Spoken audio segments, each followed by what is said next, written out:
24 तारखेचं अल्टिमेटम आहे काय? हां नाही काय झालं, मुंबईला तुम्ही असे जरी गेले म्हणजे आता आम्ही तर 2.5-3 कोटी जाणार आहे, तर तिथं व्यवस्थापन असं आपण जरी गेलो तर परसाकडं जायला प्रश्न पडतो माणसाला की जावं कुठं.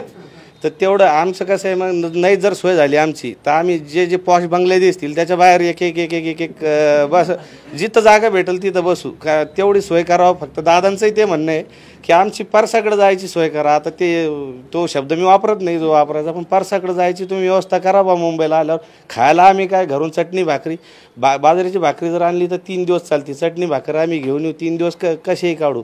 आम्हाला मुंबई पाहायची, विमानतळ कसं आहे तिथं म्हणजे सांताक्रूज एअरपोर्ट जे आहे ते बघायचं आहे, मंत्रालय बघायचं आहे, सगळं बघायसाठी आम्ही येतच आहोत. आणि जेवणाचं जे आहे ना तर आम्हाला ज्वारीची भाकरी अशी रोल करून त्याच्यात पिठलं घालून दिलं जायचं आणि त्याला रोल करून वेळ वाचायसाठी आणि त्याला पेपर गुंडाळून ते दिलं जायचं.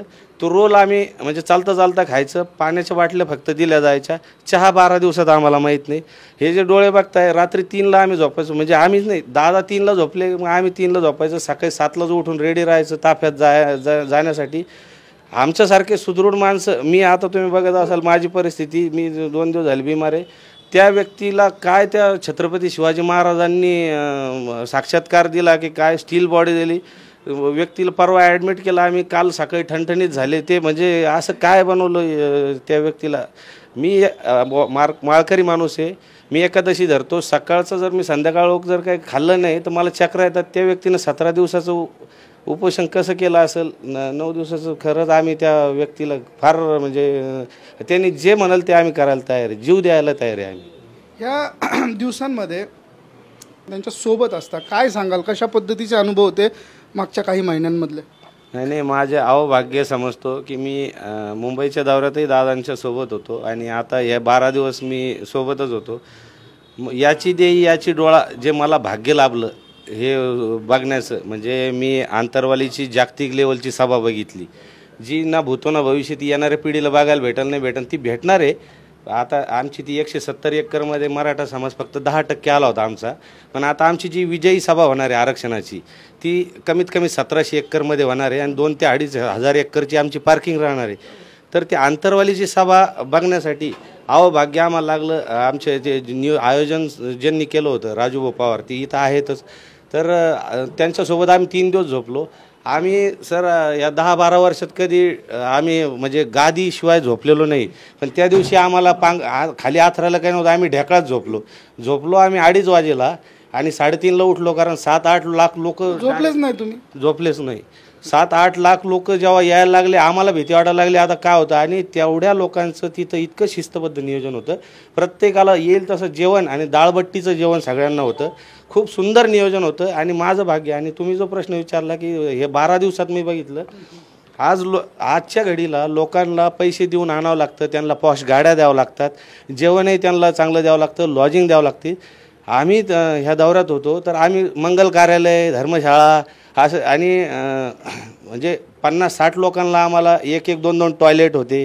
म्हणजे रांगा लावून अक्षरशः जे जुने दिवस आठवले की रांगा लावून जसं डबा पण नाही आम्ही म्हणजे आणि एकदम म्हणजे फार अनुभव हा होता. आणि डब्यावरून आठवलं की आता खाण्यापिण्याची कधी हेळसांड झाली का किंवा आरोग्याच्या काही तक्रारी तुम्हाला आल्या का? नाही, खाण्याची हेळसांड नाही झाली. सकाळी जिथं आम्ही मुक्कामी राहत होतो, मंगल कार्यालय वगैरे जिथं असेल तिथं नाश्त्याची व्यवस्था राहायची. पण ते जर 17 दिवस उपोषणं करू शकतात तर आम्हाला 12 दिवस आम्ही ती चिंता नाही केली की आम्हाला जेवायला भेटेल. पण हे मापारीची जर तुम्ही आत्ता ज्यांची बाईट घेतली तर यांनी म्हणजे तुम्ही मुंबईच्या डब्यावाल्याचं जे उदाहरण दिलं ते सरळ सायकलवर ते डबे नेऊन देतात. पण हे व्यक्ती 100च्या स्पीडमध्ये आमचा जो ताफा येत होता तो ताफा थांबवून त्या ताफ्यामध्ये, कारण आमचा ताफा थांबत नव्हता, त्या थोडासा स्पीड ब्रेकर जर असला त्या ब्रेकरच्या याच्यामध्ये हे 4-5 जण असे होते की बरोबर खिडकीतून तो डबा पोहोचवायचा. किती जण आहे त्यांच्याकडे आधीच लिस्ट असायची, गाडी नंबर असायचे. तो डबा पोहोचला का नाही पोहोचला तर त्यांची मरमर अशी की आमचा ताफ्याला पुन्हा ओव्हरटेक करून ज्या गाडीमध्ये राहिला त्या गाडीमध्ये डबा. ह्या व्यक्तीने आम्हाला ह्या 12 दिवसात उपाशी बिलकुल राहू दिलं नाही. फक्त 1-2 घंटे मागं पुढं होतं, कारण ते काय असं नियोजित आम्ही ह्या वेळेला जाऊ. कारण प्रत्येक गावामध्ये लाखांनी लोक राहायचे आणि ज्या दादांच्या ज्या सभा व्हायच्या ते आपण 3 ते 4 लाईव्ह बघायचो मीडियावर, पण आम्ही बघितलं 30 ते 32 सभा व्हायच्या. म्हणजे प्रत्येक गावात गेल्यावर ते लोक काय करायचे, दादा आमच्या छत्रपती शिवाजी महाराजांना अभिवादन करा किंवा बाबासाहेब आंबेडकर यांना अभिवादन करा. मग तिथं गेल्यावर डायरेक्ट त्यांच्या हातात माईक दिला जायचा आणि दादा 2 मिनटं बोला, दादा 5 मिनटं तिथं बोलायचे. अशा 30-32 सभा आम्ही डोळ्याने पाहिलेल्या आहे. आणि आजच्या घडीला एवढी पब्लिक, किती तुम्ही लाखो करोडो रुपये जरी दिले तरी एवढी गोळा होऊ शकत नाही. त्या व्यक्तीच्या मागं सर्व समाज बांधव एकत्र आहे.